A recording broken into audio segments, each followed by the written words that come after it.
एक लड़का जिसके पास सिटी में रहने के लिए घर नहीं होता, ये अमीर लड़कियों के साथ अफेयर करता है और उनके ही घर में रहता है। अब आगे क्या होगा ये हम आज की हमारी मूवी स्प्रेड ये 2009 की एक रोमांटिक हॉलीवुड मूवी में देखेंगे। अगर आपको एक्सप्लेनेशन अच्छा लगता है तो प्लीज़ इसे लाइक और कमेंट जरूर कर दीजिएगा। अब बिना किसी देरी के एक्सप्लेनेशन स्टार्ट करते हैं। मूवी स्टार्ट होती है और हम हमारे मेन कैरेक्टर निकी से इंट्रोड्यूस होते हैं। निकी हमसे कहता है, मुझे बचपन से ही पता चल गया था कि मैं बहुत ही स्मार्ट हूँ। मेरी मदर की फ्रेंड्स को मैं बहुत ही अच्छा लगता था। जब वो बड़ा हुआ तो एक फ्रेंड के साथ उसका अफेयर भी हो गया था। उसने हमेशा से इमेजिन किया था कि वो बड़ी सिटी में रहेगा, उसकी बहुत सारी गर्लफ्रेंड होगी, और वो हमसे कहता है कि ये सच भी हुआ है। इस बात में थोड़ा सा ट्विस्ट था। उसके पास खुद की रहने की जगह नहीं थी तो अमीर लड़कियों को ढूंढता रहता था, उन्हीं के साथ तो रहता था। ऐसे ही एक रात उसे हम क्लब में देखते हैं। क्लब की बहुत सारी लड़कियों को ऑलरेडी जानता है क्योंकि उनके साथ उसका अफेयर रह चुका है। उसने एक लड़की को नोटिस किया जिसके पास सारी एक्सपेंसिव चीज़ें थी। हमारी और एक मेन कैरेक्टर है, इसका नाम है समंथा। समंथा को पार्टी से ज़्यादा देख के उसके पीछे पीछे चलने लगता है। उसने उसका नाम पूछा, कहता है तुम इतनी जल्दी यहाँ से जा क्यों रही हो, मैं तुम्हें तुम्हारे घर छोड़ सकता हूँ। समंथा उसे ज़्यादा भाव दे नहीं रही थी।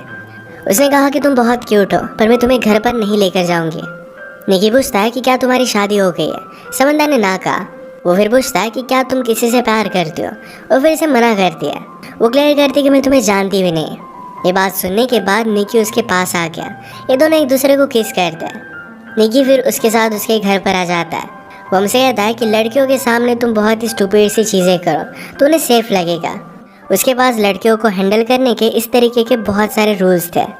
इसमें वो सक्सेस होता है और आज रात ये दोनों इंटीमेट हो गए। सुबह होने पर समंथा निकी को उठाने की कोशिश करती है पर निकी उठता नहीं। ये भी उसकी एक ट्रिक थी ताकि वो यहाँ पर रह सके। उसने सिर्फ उसे थोड़ी सी स्माइल दी। समंथा अपना कार्ड छोड़कर गई थी तो उसने उसके लिए फूल मंगवाए। उसे उतना अच्छा कुकिंग करना आता नहीं पर फिर भी समंथा के लिए वो कुक करता है क्योंकि उसे पता है कि लड़कियों को एफर्ट करने वाले लड़के बहुत अच्छे लगते हैं। समंथा के रात पर घर पर आने पर उसे बहुत ही स्पेशल फील कराता है। वो उसे पूछती है, क्या तुम कुछ काम भी करते हो।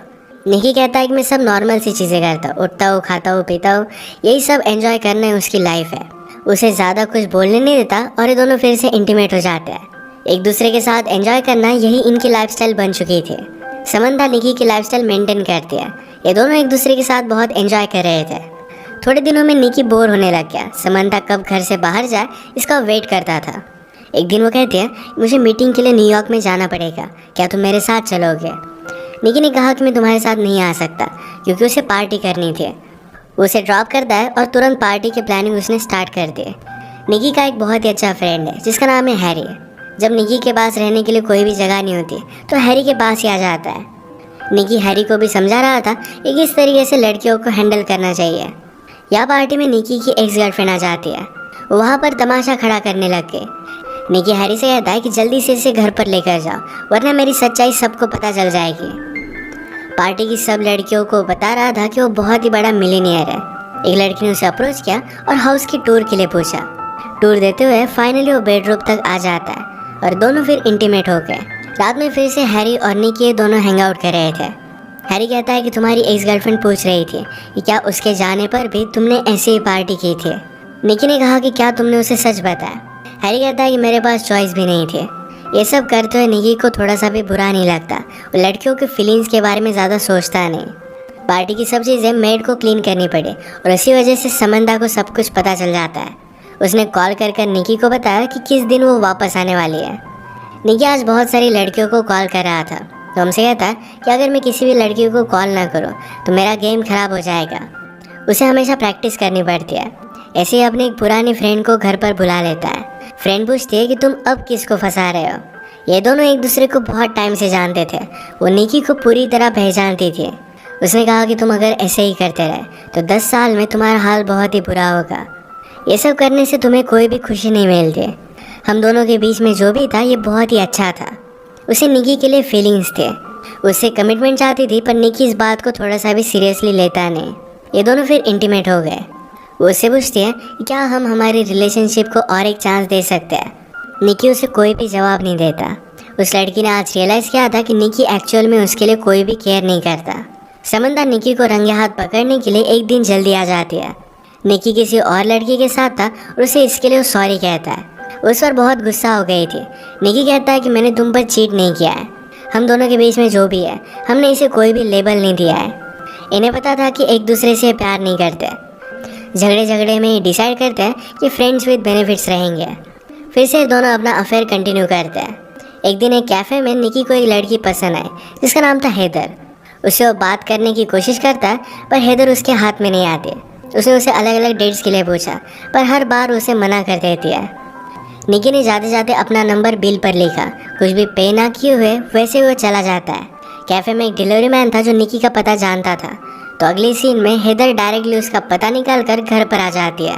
उसने कहा कि तुम अपने आप को समझते क्या हो, मेरे पैसे वापस करो। गुस्से में पैसे लेकर वो चली जाती है। नेक्स्ट सीन में समंथा ने निकी के पास आने की कोशिश की पर उसे ज़्यादा रिस्पॉन्स नहीं देता। अगले दिन निकी अपने फ्रेंड को हैदर के कैफ़े में लेकर आया ताकि उसे हेल्प कर सके। निकी ऐसा दिखाने की कोशिश कर रहा था कि वो बहुत इंपॉर्टेंट है। उसे बहुत सारे मीटिंग से कॉल आते हैं। उसका फेक कॉल भी बजने लग जाता है। बाहर रॉन्ग पार्किंग में उसे पार्किंग टिकट मिल रहा था। उसके पास ज़्यादा पैसे नहीं थे तो लेडी ऑफिसर से वो फ्लर्ट करने लगता है। हैदर देखकर बहुत हंसी। समंथा नोटिस कर दी कि निकी का उस पर ज़्यादा ध्यान नहीं है। अगले दिन निकी अपने फ्रेंड हैरी के साथ था। हैरी का रूम स्मेल करता है तो इस बात का निकी ने मजाक उड़ाया। इस बात पर वो गुस्सा होकर निकी को बाहर निकाल देता है। एक दिन हैदर ही निकी को कॉल कर दिया। आज रात उसके साथ डेट पर जाना चाहती थी। वो डेट पर ज़रा लेट आई। जब ये दोनों बात कर रहे थे तो अचानक से उसे किसी का कॉल आ जाता है। कॉल पर उसने अदर पर्सन को मंकी कहा। इस कॉल के तुरंत बाद वो यहाँ से जाने लग गए। निकी उस पर गुस्सा हो गया पर वो डायरेक्टली चली जाती है। एक दिन समंथा निकी से पूछती कि क्या तुम्हारा किसी के साथ अफेयर चल रहा है। वो इसके लिए उसे मना करता है। समंथा ने कहा कि मुझे हॉस्पिटल छोड़ दो। वो हॉस्पिटल क्यों जा रही थी ये उसे नहीं बताती।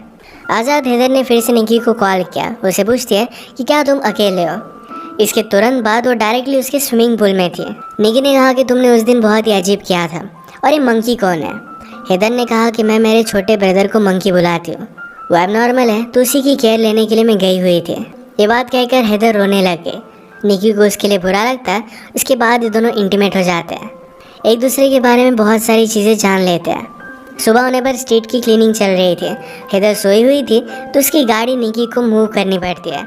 निकी ने रियलाइज़ किया कि हैदर के पास बहुत ही एक्सपेंसिव कार है। जो भी कल रात उसने निकी से कहा था ये सब कुछ झूठ था। जिस तरीके से निकी लड़कियों को फंसाता है उसी तरीके से हैदर रिच आदमियों को फंसाती है। ये सब कुछ निकी समझ गया और उसे घर से निकाल देता है। 2 दिनों के बाद समंथा हॉस्पिटल से वापस आई। उसने अपने प्राइवेट पार्ट की सर्जरी की थी। उसे रेस्ट की ज़रूरत थी तो रात में निकी क्लब पे चला गया। रात भर वो किसी और लड़की के साथ था तो इस वजह से समंथा बहुत ही ज़्यादा गुस्सा हो जाती है। निकी भी उससे बहुत ही परेशान हो गया था। वो कहता है अब हम दोनों एक साथ नहीं रह सकते। समंथा का गुस्सा शांत होने के बाद निकी ने कहा तुम्हें भी और कोई मिल जाएगा। उसे पूछती कि अब तुम कहाँ जाओगे। निकी को कुछ भी पता नहीं था। उसे तुरंत एक लड़की का कॉल आ जाता है तो समंथा इस पर गुस्सा हो गई। निकी का फ़ोन लेकर वो पानी में डाल देती है। अब वो किसी के पास भी नहीं जा सकता। उसे स्ट्रीट पर ही रहना पड़ता है। रात में वो फिर से अपनी ओल्ड फ्रेंड के पास आता है। अब वो उससे कहने लग गया था कि तुम मुझे बहुत ही अच्छी लगती हो। इस बात पर वो थोड़ा सा भी बिलीव नहीं करती। उसने कहा कि तुम अगर एक्चुअली मेरे बारे में केयर करते तो मेरी लाइफ में चल क्या रहा है इसके बारे में पूछते। वैसे भी वो किसी और के साथ अब रिलेशनशिप में थी तो निकी के साथ नहीं रह सकती। निकी फिर अपने फ्रेंड हैरी से मिलने के लिए क्लब में आया। हैरी अपने और एक दूसरे फ्रेंड के साथ था। क्लब में काम करने वाली लड़कियों के साथ वो फ्रेंड बहुत ही बदतमीजी से पेश आता है।